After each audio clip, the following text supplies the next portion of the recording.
A black doctor saves a racist white woman's life. After it's over, she refuses to thank him. The shrill sound of the emergency room pager pierced through the quiet of Dr. Marcus Hale's office. Adrenaline surged as he quickly grabbed his white coat and rushed out the door, his mind racing with possibilities. As the head of the trauma department, he was no stranger to the chaos of the ER, but the urgency in the page set his heart pounding. Entering the bustling emergency room, Dr. Hale could feel the tension in the air. Nurses and staff scurried about, their faces etched with a mix of focus and concern. He approached the triage nurse, who briefed him on the situation. "We've got a severe car accident victim, Dr. Hale. White female, mid-50s, multiple trauma injuries. She's en route now," the nurse said, her voice strained. Dr. Hale nodded, his expression shifting to one of steely determination. "All right, let's get ready. What's the ETA?" "Any minute now," the nurse replied, already directing the team to prepare the necessary equipment. As the seconds ticked by, the sound of sirens grew louder, signaling the arrival of the ambulance. Dr. Hale took a deep breath, mentally preparing himself for the chaos that awaited. He had seen his fair share of trauma cases, but each one carried its own unique challenges. The doors burst open, and the paramedics rushed in, pushing a gurney with a woman lying motionless. Dr. Hale immediately sprang into action, assessing the patient's condition as they transferred her to the trauma bed. "What do we have?" he asked, his voice calm and authoritative. "Female, mid-50s, severe head trauma, multiple fractures, and internal bleeding," one of the paramedics reported. "She was trapped in the vehicle for nearly an hour before we could extract her." Dr. Hale's eyes narrowed as he took in the woman's injuries. The situation was critical, and he knew that time was of the essence. But as the medical team worked to stabilize her, he noticed the woman stirring, her eyes fluttering open.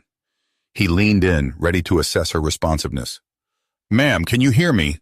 I'm Dr. Hale, and you're in the emergency room. Can you tell me your name?" The woman's gaze fixed on Dr. Hale, and a flash of disdain crossed her features. "Where's the doctor?" she rasped, her voice weak but laced with an unmistakable edge. Dr. Hale felt a twinge of confusion, but he maintained his composure. "I am the doctor, ma'am. I'm here to help you." The woman's brow furrowed, and she shook her head slightly.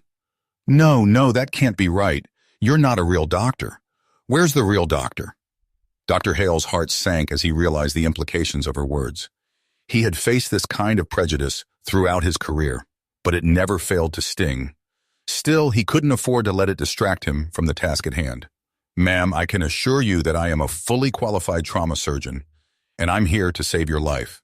Now please, let me do my job," he said, his tone firm yet gentle. The woman's lips tightened into a thin line, and she turned her head away, refusing to acknowledge him further. Dr. Hale felt a surge of frustration, but he pushed it down, focusing on the task at hand. "Let's get her prepped for surgery," he instructed the team, his voice betraying no hint of the turmoil he felt inside. As the nurses and technicians scrambled to prepare the patient, Dr. Hale took a moment to survey the scene. The woman's injuries were severe, and he knew that the surgery would be challenging, both physically and emotionally. As they wheeled the patient toward the operating room, Dr. Hale could feel the weight of the situation bearing down on him. He had dedicated his life to saving others, regardless of race or background, but moments like these always tested his resolve. Once in the OR, the team sprang into action, each member working in seamless coordination. Dr. Hale took a deep breath, his focus laser-sharp as he began the delicate procedure. He knew that the woman's life hung in the balance, and he was determined to do everything in his power to save her. But as the surgery progressed, Dr. Hale couldn't help but notice the woman's continued resistance. Whenever he or one of the nurses approached her, she would turn her head away, refusing to acknowledge their presence. The tension in the room was palpable, and Dr. Hale could feel his own emotions bubbling to the surface. He had faced this kind of prejudice countless times before, but it never got easier. He had grown used to the dismissive attitudes, the snide comments, and the outright hostility. But in this moment, with the woman's life hanging in the balance, it felt like a personal affront. "Ma'am, I need you to cooperate with us," Dr. Hale said, his voice calm but firm. "Your condition is critical, and we need your full cooperation to ensure a successful outcome." The woman scoffed, her expression hardening. "Trust you? Why should I trust a black man to operate on me? I demand to speak to someone else." The room fell silent, the tension palpable. Dr. Hale could feel the eyes of his team on him, and he knew that he had to make a decision. Should he confront the woman's prejudice head-on, risking further agitation and potentially jeopardizing her care? Or should he simply focus on the task at hand, ignoring her comments and doing what he did best? As he stood there, his hands steady despite the turmoil within, Dr. Hale knew that he couldn't let the woman's racism distract him. Lives were at stake, and he had to put his personal feelings aside. With a deep breath, he turned his attention back to the surgery, his focus unwavering. "Ma'am, I understand your concerns, but right now, your life is my top priority. I'm going to continue with the surgery, and I promise you that I will do everything in my power to save you." The woman's lips tightened into a thin line, but she didn't respond. Dr. Hale could see the fear in her eyes, and he knew that despite her prejudice, she was still relying on him to save her. With a renewed sense of determination, he turned his attention back to the task at hand, his hands moving with practiced precision as he worked to stabilize the woman's condition. As the surgery progressed, the tension in the room remained, but Dr. Hale refused to let it distract him. He was acutely aware of the woman's hostility, but he knew that he couldn't let it affect his judgment. He had to stay focused, no matter what. Finally, after what felt like an eternity, the procedure was complete, and the woman's vital signs began to stabilize. Dr. Hale let out a relieved breath, his shoulders sagging slightly as the adrenaline began to wear off. But as he looked around the room, he couldn't help but feel a sense of unease. The woman's prejudice had cast a pall over the entire ordeal, and he knew that the emotional toll would linger long after the physical wounds had healed. With a heavy heart, Dr. Hale turned to his team, his expression somber. "Good work, everyone. Let's get her to recovery and keep a close eye on her. I'll be back to check on her later." As he stepped out of the OR, Dr. Hale couldn't help but wonder what the future held. Would the woman ever acknowledge his efforts? Would she ever see him as the skilled and dedicated doctor that he was, rather than just a black man? Only time would tell. But in that moment, all Dr. Hale could focus on was the weight of the burden he carried. The fight against systemic racism in the medical field was far from over, and he knew that he would have to continue to face these challenges head-on, no matter how difficult they might be. Dr. Marcus Hale stepped out of the operating room, the sterile smell of antiseptic still clinging to his skin. The adrenaline that had fueled him during the surgery was slowly dissipating, replaced by a deep weariness. He had just saved a life, but the emotional toll of dealing with Karen Lewis's prejudiced remarks weighed heavily on his mind. He knew he had done his job, but he couldn't shake off the feeling that the battle against systemic racism was far from over. As he walked down the corridor, he noticed the usual bustle of nurses and doctors moving about, tending to patients and discussing cases. However, today felt different. Whispers filled the air, and he could feel the eyes of his colleagues on him. It wasn't the first time he had felt this scrutiny, but it stung nonetheless. "Dr. Hale!" a voice called out. It was Dr. Mitchell, one of the attending physicians and a longtime friend. He approached with a concerned look. "I heard about your patient. How are you holding up?" "I'm fine," Marcus replied, forcing a smile. "Just another day in the ER, right?" Dr. Mitchell studied him for a moment, his brow furrowing. "You know it's not just another day. You handled a tough case, and I can't imagine how it felt to deal with that woman's comments." Marcus sighed, rubbing the back of his neck. "Yeah, it's exhausting. I mean, I saved her life, and yet she still refuses to see me as a competent doctor. It's like I'm invisible to her." "You're not invisible to your patients who matter," Dr. Mitchell said, patting him on the shoulder. "The work you do here is important, and you're making a difference, even if some people can't see it." Marcus nodded, appreciating the sentiment, but as he turned to leave, he couldn't shake the feeling that he was still fighting a battle that felt insurmountable. He had dedicated his life to medicine because he believed in healing and compassion, yet here he was, facing the ugly reality of racism in a field that should be about saving lives. As he made his way to the staff lounge, he overheard snippets of conversation that made his skin prickle. "Did you hear about the doctor who operated on that accident victim? What a mess," one nurse said, her voice laced with disdain. "Yeah, I heard. She didn't even want him working on her. Can you blame her?" another chimed in. Marcus paused, his heart racing. Was he the topic of their conversation? He felt a surge of anger, but he quickly pushed it down. He didn't have time for this. He had patients to care for. and he couldn't let their ignorance distract him from his work. Taking a deep breath, he entered the lounge, hoping to find a moment of solace. Instead, he found Karen Lewis sitting on one of the couches, flanked by her husband, a heavy-set man with a scowl etched on his face. "Look who it is," Karen said, her tone dripping with sarcasm as she caught sight of Marcus. "The doctor who thinks he can save me." Marcus felt his stomach twist. "You should be resting, Miss Lewis. You just came out of surgery." "Don't pretend you care," she shot back, her eyes narrowing. "You were more interested in making a point than actually saving my life."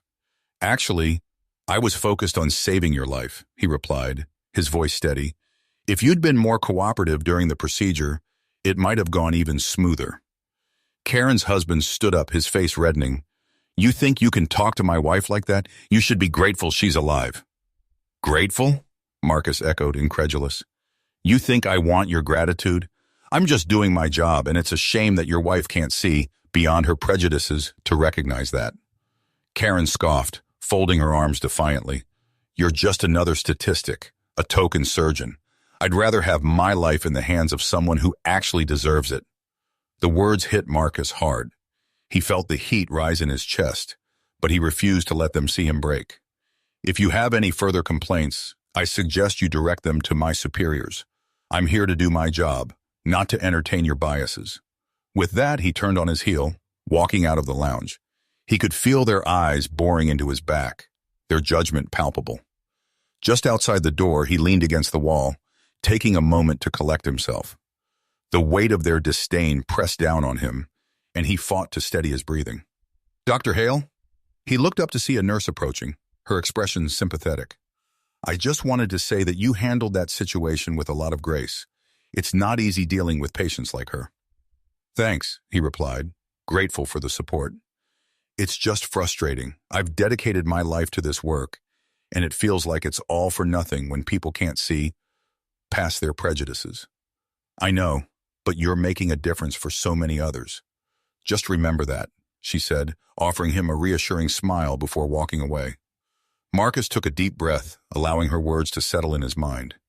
He was determined to keep fighting, not just for himself, but for every patient who needed him, regardless of their background. As the night shifted into a new shift of patients, Marcus found himself back in the ER, attending to a series of cases that required his attention. The chaos of the emergency room felt familiar, grounding him in his purpose. He treated gunshot wounds, fractures, and heart attacks, pouring his energy into each life he encountered. But as the hours wore on, he couldn't shake the feeling of dread that loomed over him. He had saved lives, but the memory of Karen Lewis's words haunted him. He pushed it aside, focusing on the next patient, a young man who had been in a bicycle accident. "Hey there, I'm Dr. Hale. Let's take a look at what's going on," he said, his voice calm as he began his examination. As he worked, he couldn't help but reflect on the challenges he faced as a black doctor in a predominantly white field. He was proud of his accomplishments, but the burden of racism was a constant weight on his shoulders. He had fought hard to get where he was, and yet moments like these reminded him that the fight was far from over. As he finished with the young man, he heard a commotion coming from the waiting area. A nurse rushed past him, her face pale with urgency. "Dr. Hale, we need you in the triage area. It's Ms. Lewis again." His heart sank. He hadn't expected to see her so soon after the surgery. "What happened?" "Her condition is deteriorating. She's in distress and refuses to cooperate with anyone other than you," the nurse said, her voice filled with concern. "Of course," Marcus muttered under his breath as he rushed toward the triage area. He steeled himself for another confrontation, knowing that this was a pivotal moment. He had to put aside his feelings of frustration and focus on the task at hand. When he arrived, he found Karen sitting on the examination table, her face flushed and panicked. "I can't breathe," she gasped, clutching her chest. "I need help." "Ms. Lewis, I'm here," he said, his voice steady as he approached her. "Let's take a look at what's going on. I need you to try and relax." "I don't want to talk to you," she yelled, her voice rising in panic. "I want someone else." "Right now, I'm the doctor on duty," he replied firmly. "If you want help, you need to let me examine you." Karen's eyes darted around the room, and for a moment he could see the fear in her expression. The bravado she had displayed earlier began to crack, revealing the vulnerability beneath. "Please," she gasped, her voice trembling. I'm scared." Dr. Hale recognized the moment of fear and uncertainty as an opportunity. "I understand that you're scared, but I need you to trust me. I'm here to help you, and the sooner we get this under control, the better." Slowly, Karen nodded, her breathing still rapid, but her demeanor shifting. As he began to check her vitals, he remained focused on her condition, pushing aside the resentment he felt toward her previous comments. "Your heart rate is elevated, and you're experiencing anxiety. I'm going to order some tests and provide you with oxygen to help you breathe better," he said, trying to calm her. "Just focus on your breathing for me." As he worked, he couldn't help but notice the way her expression softened. The defiance was still there, but it was mixed with fear and desperation. In that moment, he realized that beneath the layers of prejudice and arrogance, she was just a person in need of help. "Why do you care so much?" she asked, her voice barely above a whisper. "Because that's what doctors do. We care for our patients, no matter who they are," he replied, meeting her gaze. "I'm here to help you, Karen." The emergency room buzzed around Dr. Marcus Hale as he continued to monitor Karen Lewis's condition. After the initial panic had subsided, he could see the tension in her face begin to soften. The oxygen mask helped her breathing, and the frantic look in her eyes was slowly replaced with something more vulnerable, a hint of fear and realization. "Dr. Hale," Karen said, her voice strained but steadied by the oxygen. I didn't mean what I said earlier. I was scared, and I lashed out." Marcus was taken aback. He had prepared himself for another round of hostility, yet here she was, acknowledging her fear. "It's okay, Ms. Lewis. I understand that this situation is overwhelming. But right now, we need to focus on getting you stabilized," he replied, keeping his tone professional yet compassionate. The nurse at the station nearby, Clara, glanced over, raising an eyebrow in surprise.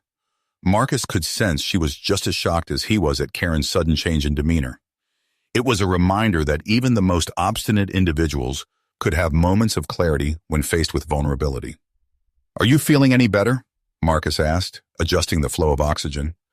"Your heart rate is still elevated, but it's improving." "I think so," Karen replied, her voice trembling. I didn't expect to feel so helpless." Helplessness can be a powerful emotion, especially in a medical situation, Dr. Hale said, pulling up a chair beside her bed. "But you're in a safe place, and we're here to help you." Karen looked up at him, her eyes searching his face for sincerity. "Do you really care, or is this just your job?" Marcus took a breath, weighing his words carefully. "I became a doctor because I believe in healing. It's a calling for me. I care about my patients, regardless of their backgrounds or beliefs." Karen's expression shifted as she processed his words. "I've been so wrapped up in my own world, thinking that my opinions were the only ones that mattered. I've lived my life believing I deserve the best, and that meant dismissing others. I can't change how you felt in the past, but I can help you moving forward," Marcus said, a flicker of hope igniting within him. "You have the chance to change, to grow." Before Karen could respond, the door swung open, and Dr. Mitchell stepped in, his brow furrowed with concern. "Marcus, how's it going in here?" He hesitated when he noticed Karen's presence. "Ms. Lewis, I'm glad to see you're stable." "Thanks to Dr. Hale," Karen interjected, a note of sincerity in her voice. "He's been surprisingly helpful." Dr. Mitchell raised an eyebrow, clearly taken aback by her acknowledgement. "That's great to hear. We're all on the same team here." He turned to Marcus. "I wanted to check in and see if you need anything for the next steps in her care." Marcus shook his head. "No, I think we can manage. I'll keep monitoring her vitals and make sure she's comfortable." As Dr. Mitchell left the room, Marcus turned back to Karen. "What happens next is crucial. We'll need to run some tests to ensure there are no complications from the surgery." "Right," she said, her voice steadying. "And I'll cooperate this time. I promise." Marcus nodded, cautiously optimistic. "That's all I can ask for." The minutes ticked by as nurses came in and out, checking on equipment and taking notes. With each passing moment, Karen seemed to relax more, the tension in her shoulders easing as she focused on her breathing. Slowly, the room's atmosphere shifted from one of hostility to one of tentative understanding. "Dr. Hale," she said after a while, her voice softer this time, "why did you choose this field?" Marcus hesitated, surprised by her question. Honestly, I wanted to make a difference. I grew up in a community where access to healthcare was limited, and I saw too many people suffer because of it. I wanted to be the person who could help. That's noble, Karen replied, her eyes widening slightly. I suppose I've always taken my privileges for granted. I never thought about the obstacles others face. It's easy to overlook what we don't experience ourselves, Marcus said, his tone gentle. But that doesn't mean we can't learn and grow from it. They shared a moment of silence, and Marcus could feel the weight of the conversation lingering in the air. This was the first genuine exchange he had experienced with her, and it felt like a turning point. Just then, the door swung open again, this time revealing a young intern, Emily, who peeked in with a clipboard in hand.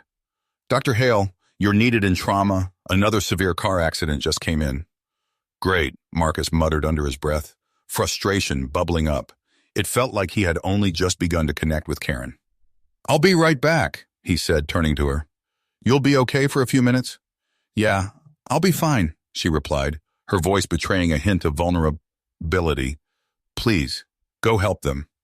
Marcus nodded and hurried out of the room, leaving Karen behind. As he made his way to the trauma bay, his mind raced with thoughts of the conversation they had just shared. He had never anticipated Karen would show any signs of self-reflection, much less open up about her prejudices. Once in the trauma bay, the chaos of the emergency room awaited him. The sounds of shouting and scrambling filled the space as the new patient was wheeled in. A man in his early 30s lay on the gurney, unconscious with visible head trauma. Get me a CT scan and a full workup immediately, Marcus shouted, his voice cutting through the noise as he took charge. He felt the familiar rush of adrenaline course through him, grounding him in the urgency of the moment. As the team worked quickly to assess the patient, Marcus couldn't shake the memory of Karen's words from his mind. He was determined to save this man's life, just as he had done for her. But the emotional toll of prejudice still lingered in the background. After several intense minutes of stabilization, the trauma team managed to get the patient ready for a CT scan. His vitals are stabilizing, but we need to keep monitoring for any changes, one of the nurses said as they rolled him away. Good work, everyone, Marcus said, feeling a sense of accomplishment. He had saved a life today, and it was moments like these that made the struggle worth it.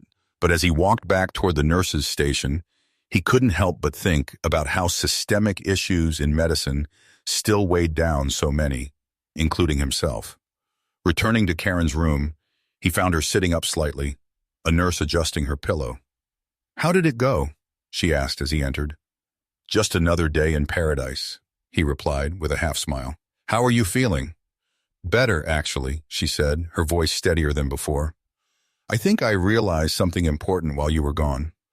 Marcus raised an eyebrow, intrigued. What's that? I've been so caught up in my own world that I forgot how interconnected we all are. You're here saving my life, and yet I treated you like you were beneath me, she admitted, her expression earnest. I want to learn how to be better. Marcus felt a flicker of hope, but he also recognized the complexity of her journey. It's a process, Ms. Lewis. Acknowledging your biases is just the first step. The real work comes from understanding and changing those beliefs. Then I'm ready to do that work, she said, determination in her eyes. I want to understand what it means to be a part of this community, not just someone looking down from above. Good, he replied, a hint of a smile breaking through.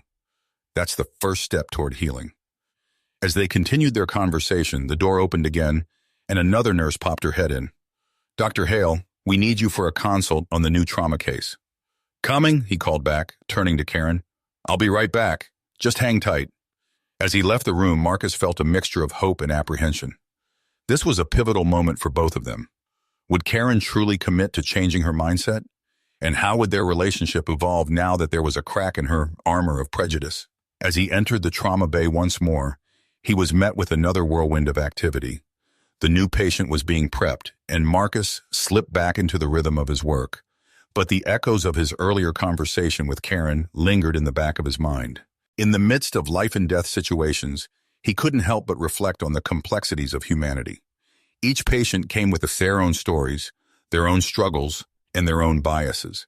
He had dedicated his life to caring for everyone, but perhaps it was time for him to also consider how he could help change the lives of those who held such prejudices. Marcus Hale entered the trauma bay, the air heavy with tension and urgency. The new patient, a young woman in her 20s, lay unconscious on the gurney, surrounded by a flurry of medical staff. He could see the team working to stabilize her, and he quickly assessed the situation. Dr. Hale, we've got a female with multiple contusions and a possible concussion from a motorcycle accident, a nurse reported, her voice steady under pressure. Her vitals are unstable, and she's not responding. Let's get her on a monitor and start an IV, Marcus instructed, stepping into the chaos. We need to get her stabilized and run a CT scan to check for any internal injuries. As the team sprang into action, Marcus felt the familiar adrenaline kick in. This was what he lived for, the chance to save a life. He moved with purpose, guiding the nurses through the necessary steps while keeping an eye on the patient's vitals. Her blood pressure is dropping, another nurse shouted as the readings flashed on the monitor. Push fluids and get a unit of O-negative ready, Marcus called, his voice rising above the din. He could feel the pressure mounting, but he thrived in these moments where every second counted. Just as they were about to transfer the patient to the CT scanner, the door swung open, and Karen Lewis stepped into the trauma bay, her face pale and drawn. Marcus's heart sank. He hadn't expected her to be up and about so soon, let alone in the middle of a medical emergency. Dr. Hale, Karen's voice cut through the chaos, filled with urgency. I need to talk to you. Not now, Ms. Lewis. Lewis, he snapped, his focus on the patient before him. We have a life to save. I'm sorry, but this is important, she insisted, her eyes wide with anxiety. I heard about the motorcycle accident. The girl, she's my niece. Marcus felt a momentary flicker of understanding. Your niece? He repeated, his demeanor softening slightly. I didn't know. You should have told me. Karen stepped closer, her voice trembling. I didn't know you were on duty. I just came to check on my health. But now I need to know she'll be okay. Marcus took a deep breath, glancing back at the team. I can't promise anything, but we're doing everything we can. Please, I need to be there, she said, her voice breaking. I can't just stand here and do nothing. Against his better judgment, Marcus glanced at the chaotic scene around him. He could see the fear in Karen's eyes, a reflection of the vulnerability he had glimpsed earlier. Fine, but you need to stay out of the way. Follow me. He led her to the side of the trauma bay where she could see without interfering. As they worked, Marcus explained the steps they were taking, trying to keep her informed while maintaining focus on the patient. The medical team moved swiftly, working in unison as they prepared the young woman for the CT scan. Marcus felt a pang of sympathy for Karen. In a split second, she had gone from being the antagonist in his life to someone who was facing a genuine crisis. Is she going to make it? Karen asked, her voice barely above a whisper. I can't say yet, Marcus replied, his tone serious. But we're doing everything we can. Just stay calm. As the team wheeled the patient out for the scan, Marcus felt a surge of determination. This was his chance to show Karen that he was not just a skilled doctor, but also a human being capable of understanding and compassion. Karen, he said, turning to her, I know we've had our differences, but I want you to understand that I'm here to help. I'm not just a black man in a white coat. I'm a doctor who cares about his patients, and that includes your niece. I get that now, she replied, her voice trembling. I've been so wrapped up in my own world that I didn't see it before. I'm sorry for how I treated you. Apologies are a start, Marcus said, a hint of a smile breaking through his serious demeanor. But it's actions that matter. Your niece needs you to be strong right now. As they waited for updates, Karen watched intently, her anxiety palpable. Moments felt like hours, and Marcus could see the weight of the situation pressing down on her. Finally, the nurse returned, her expression serious. Dr. Hale, the CT scan showed a small bleed in her brain. We need to take her into surgery immediately. Marcus nodded, feeling the adrenaline surge once more. Let's move. Can I go with her? Karen asked, desperation creeping into her voice. No, Marcus said firmly. You need to stay here. We'll update you as soon as we can. Karen's face fell, but she nodded, understanding the gravity of the situation. As the team prepared the young woman for surgery, Marcus felt a renewed sense of purpose. This was what he was meant to do, to fight for lives, even in the face of prejudice. As they wheeled the patient into the operating room, Marcus felt Karen's eyes on him. He turned to her one last time. Stay strong. We'll do everything we can to bring her through this. With that, he stepped into the OR, ready to fight for another life. The surgical team was already in place, and he quickly took charge, directing the staff to prepare for the procedure. Scalpel, Marcus said, his voice steady as he began the delicate work of repairing the damage. The tension in the room was palpable, but he thrived in it, channeling all his energy into saving the young woman. As he worked, he couldn't help but think of Karen. The transformation he had witnessed in her was remarkable. She was no longer the hostile patient who had dismissed him. Instead, she was a woman desperate to protect her family, grappling with her own biases in the process. Hours passed, and as he skillfully navigated the complexities of the surgery, Marcus felt a sense of urgency driving him. He knew that Karen's niece was depending on him, just as he had depended on others in his own journey to becoming a doctor. Finally, after what felt like an eternity, he completed the procedure. The young woman was stable, and the surgical team let out a collective sigh of relief. "Good work, everyone," Marcus said, stepping back to assess the situation. "Let's get her to recovery and monitor her closely." As he exited the OR, he found Karen waiting anxiously outside, pacing back and forth. The moment she saw him, her eyes widened with hope. "How did it go? Is she okay?" "She's stable for now, but we'll need to keep a close eye on her. The next few hours are critical," he replied, trying to keep his tone calm. Karen's face fell slightly, but she quickly regained her composure. "Thank you, Dr. Hale. I didn't realize how much I needed to hear that." "I'm just glad we were able to help," he said, feeling a sense of camaraderie begin to form between them. In that moment, Marcus realized that this experience could be a turning point for both of them. He had fought against prejudice all his life, and here was a chance to bridge that gap, not only for himself, but for Karen as well. "Let's take this one step at a time," he suggested. "Focus on your niece and be there for her when she wakes up. That's what matters most right now." "Right," she said, her voice stronger now. "I will, and I'll work on being better. I promise." As they stood together, waiting for news about the young woman's recovery, Marcus felt a flicker of hope. This was more than just a moment of healing for Karen's niece. It was also a chance for Karen to confront her biases and begin to understand the world beyond her own experiences. The hours stretched on as Dr. Marcus Hale and Karen Lewis waited for news about the young woman's recovery. The tension in the air was thick with uncertainty, but there was an underlying sense of camaraderie that had developed between them. Marcus could see the change in Karen. She was no longer just the entitled patient who had dismissed him. She was a concerned aunt, grappling with the reality of her family's crisis. After what felt like an eternity, a doctor from the surgical team emerged from the operating room. The moment Marcus saw him, he felt a mix of anxiety and hope. "Dr. Hale," the surgeon said, wiping sweat from his brow, "the surgery went well. We were able to stop the bleeding and relieve the pressure on her brain. She's in recovery now, but it'll be a while before she wakes up." Karen exhaled a breath she hadn't realized she was holding. "Thank you so much," she said, her voice trembling. "Can I see her?" "Not yet. We need to monitor her closely for now, but I'll let you know when you can go in," the surgeon replied, his tone professional. Marcus felt a wave of relief wash over him. They had saved the young woman. It was a small victory in the grand scheme of life, but it was a reminder that hope could still exist in the darkest moments. As the surgeon walked away, Marcus turned to Karen. "You did great in there, staying calm. I know how hard it can be when someone you love is in danger." "I wasn't sure how I'd react," Karen admitted, her voice shaking slightly. "I've always been the kind of person who tries to control everything around me. But now, I see that I can't always do that." Marcus nodded, understanding her struggle all too well. Life has a way of throwing us unexpected challenges. The important thing is how we respond to them. Karen looked thoughtful, her expression shifting from anxiety to contemplation. "I've spent so much of my life thinking I was better than others.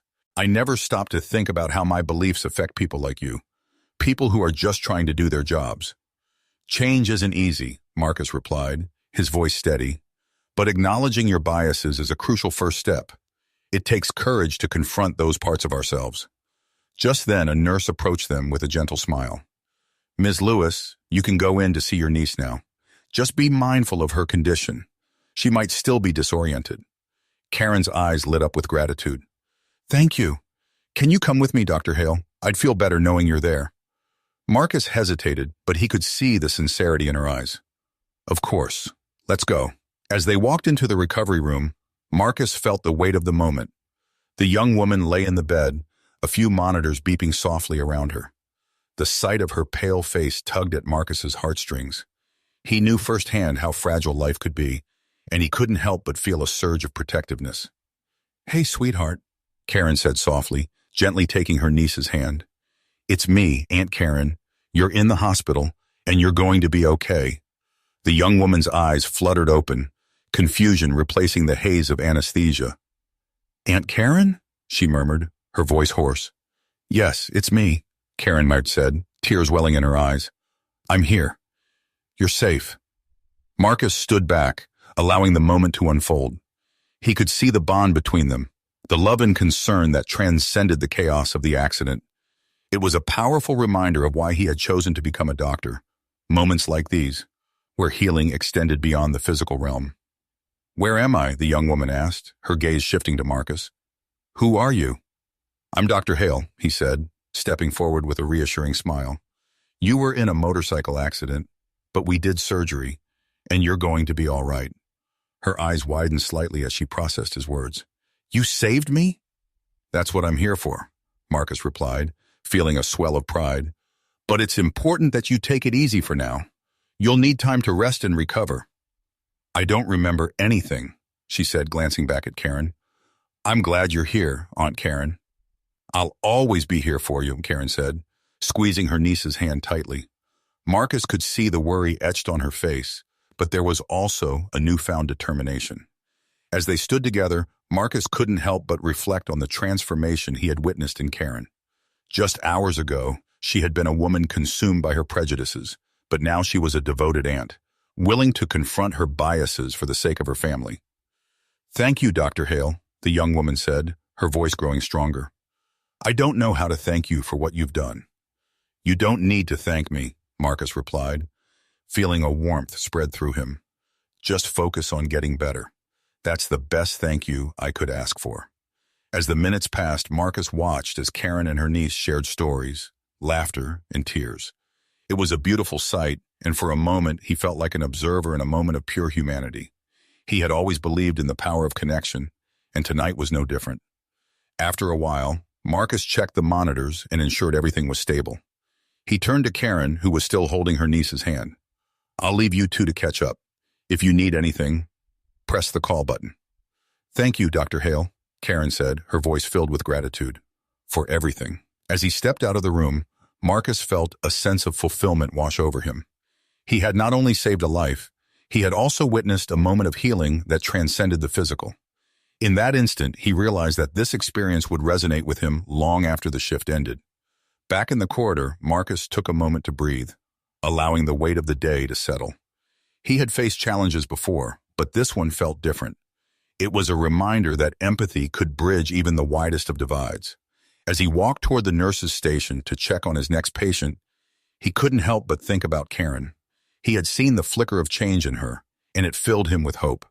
Perhaps their paths had crossed for a reason, and this moment could be the catalyst for her growth.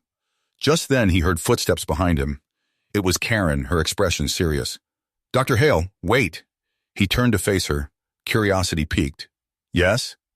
"I wanted to apologize again for everything," she said, her eyes earnest. "I've been reflecting on how I treated you, and I realize how wrong I was. It's not just about my niece. It's about changing my perspective on life." Marcus could see the sincerity in her eyes, and it warmed his heart. "It takes courage to confront those biases, Karen. I'm glad you're willing to take that step." "I want to learn," she said, determination in her voice. "I want to understand the experiences of others, especially those who have had to fight for their place in this world." "Then start by listening," Marcus advised. "Engage with those around you, seek out different perspectives, and be open to growth. It won't happen overnight, but it's a journey worth taking." Karen nodded, her expression resolute. "I will. Thank you for being patient with me." Just then, a commotion erupted down the hall, drawing their attention. A group of doctors and nurses rushed past, their voices urgent. Marcus felt a wave of apprehension wash over him. "What's going on?" he asked one of the nurses as she hurried by. They're bringing in a mass casualty from a train accident, she replied, her eyes wide with concern. We need all hands on deck. Without a second thought, Marcus turned to Karen. I have to go. There's a situation that needs my attention. Go, she said, her expression shifting to one of understanding. I'll be here with my niece. You do what you do best.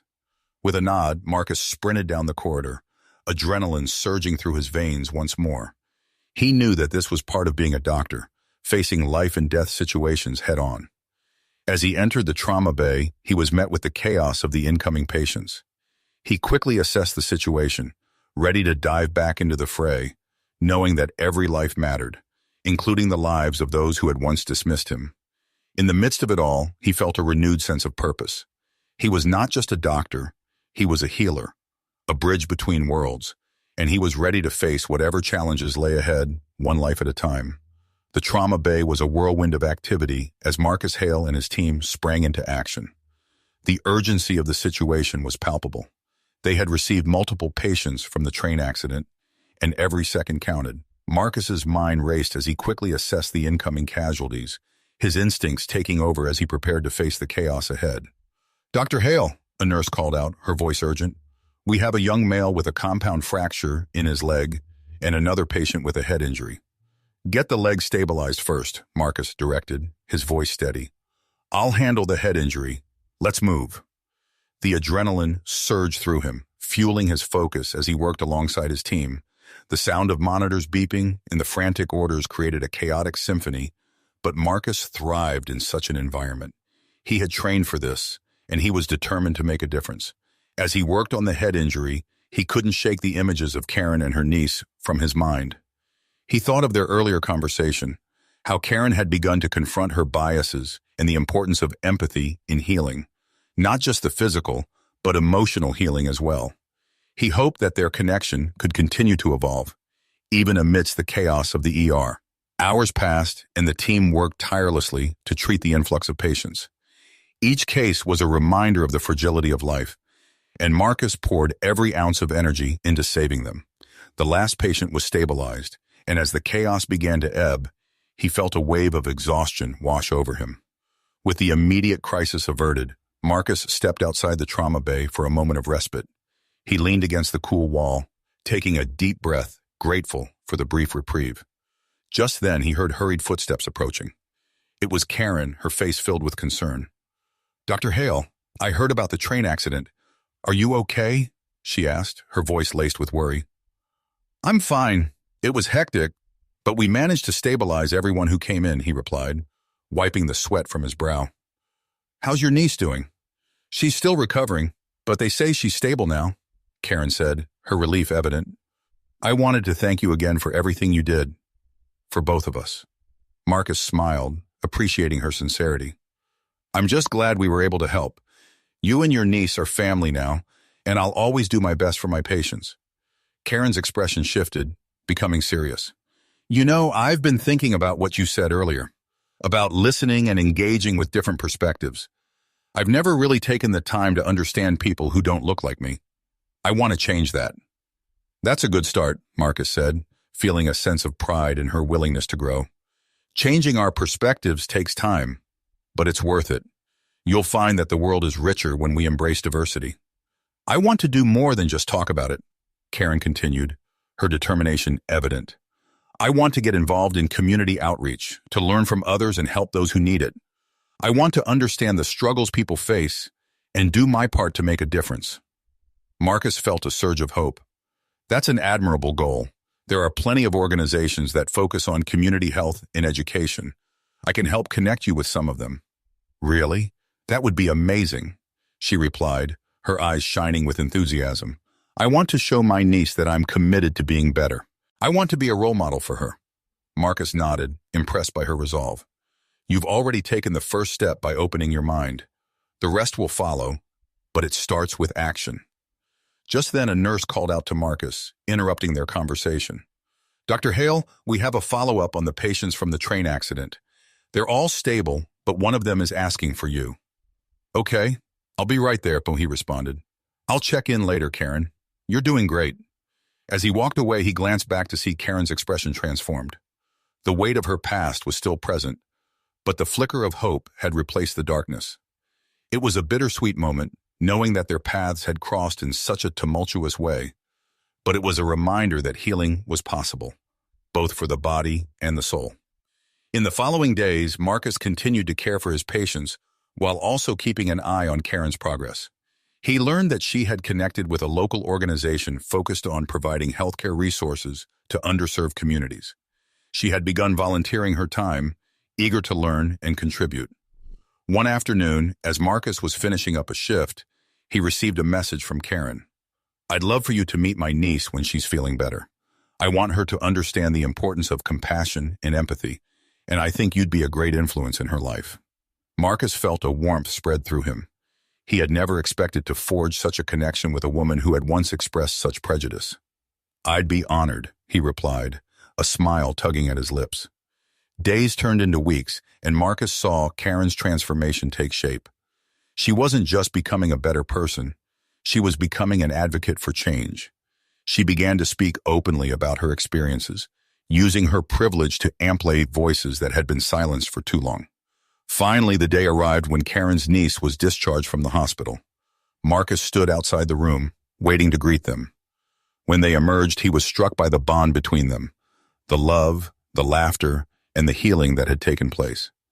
"Dr. Hale," Karen called out, her voice bright, "I'd like you to meet my niece, Lily. She's excited to thank you." Lily, a bright-eyed girl with a bandage on her forehead, looked up at Marcus with a shy smile. "Thank you for saving my life," she said, her voice small but filled with sincerity. "It was my pleasure, Lily," Marcus replied, kneeling down to her level. "I'm so glad you're feeling better. Promise me you'll take care of yourself from now on." "I promise," she said, beaming. As they shared a moment, Marcus felt a profound sense of fulfillment. It wasn't just about saving lives in the ER. It was about the connections made, the understanding forged, and the hope that blossomed from shared experiences. "I'm so proud of Karen for everything she's doing," Marcus said, glancing at Karen. "You're setting a great example for Lily." "Thank you," Karen said, her voice filled with emotion. "I couldn't have done this without you, Dr. Hale. You opened my eyes to so much." As they stood together, Marcus realized that their journey was just beginning. He had witnessed the power of healing, not only in the physical sense but in the emotional and social dimensions of life. It was a reminder that change was possible, even in the face of deep-seated beliefs. As they walked out of the hospital, the sun shone brightly, casting a warm glow over them. It was a new beginning for all of them, a journey toward understanding, empathy, and community. You've made it to the end. If you enjoyed this story, I am confident that you'll love the next one appearing on the screen now. Don't forget to subscribe to the channel, and please give this video a like. I'll see you in the next one.